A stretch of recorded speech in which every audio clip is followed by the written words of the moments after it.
Here's a decent build you can use with no DLC required. Don't worry about what these traits and civics do just yet, just know it's all pretty good and beginner friendly. At game start, look for habitable worlds, you can see them on the galaxy view. Look out for your particular species preference, in this case Arctic, and use a science ship to survey the system and any systems along the way. Use your starting fleet of corvettes to scout for systems for more things of interest like habitable planets. You can shift click to queue up more orders. There is a tech tree in this game, and tech choices you get are pseudo-random, but don't worry about it for now. Planets have buildings and districts, which give you jobs. You can see your pops and the jobs they're working with the population screen, and can exert more fine control over which jobs you'd like them to work in. Pops just grow over time as long as there's free housing on the planet, don't worry about much more than that for now. Click on any resource in the top bar to open the trade menu. Here you can buy resources in bulk or set monthly trades. Monthly trades are more efficient because if you stick within certain trading limits shown here, prices of goods will not change. Your construction ship can build mining stations to harvest space resources, which you can do from the system view. But if you have enough resources to build all the stations, you can queue them up in bulk from the galaxy view. You can do most things in this game without ever needing to waste your time messing around in the system view, which is way faster. Factions represent pop interest groups and can increase pop happiness.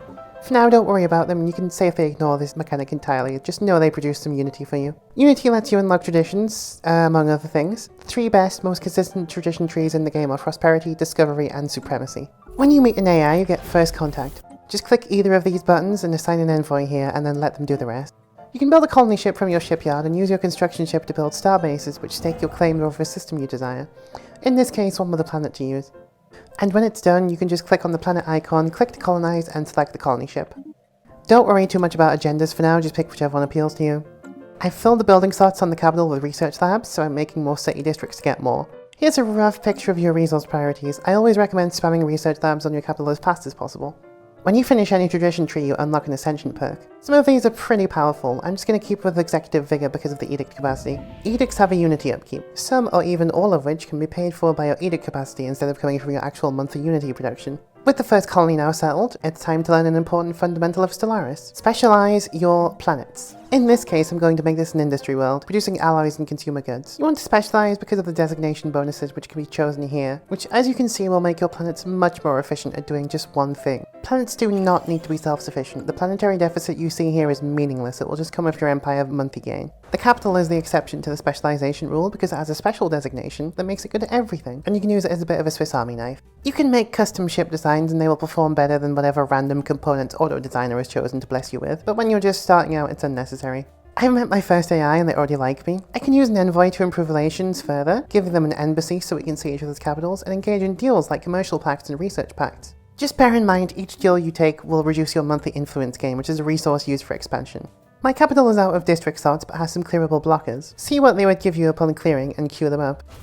You can upgrade star bases in order to add modules and buildings to them. You have a cap, but like every other cap in the game, it's a soft cap you can go over, though that will seriously increase their upkeep.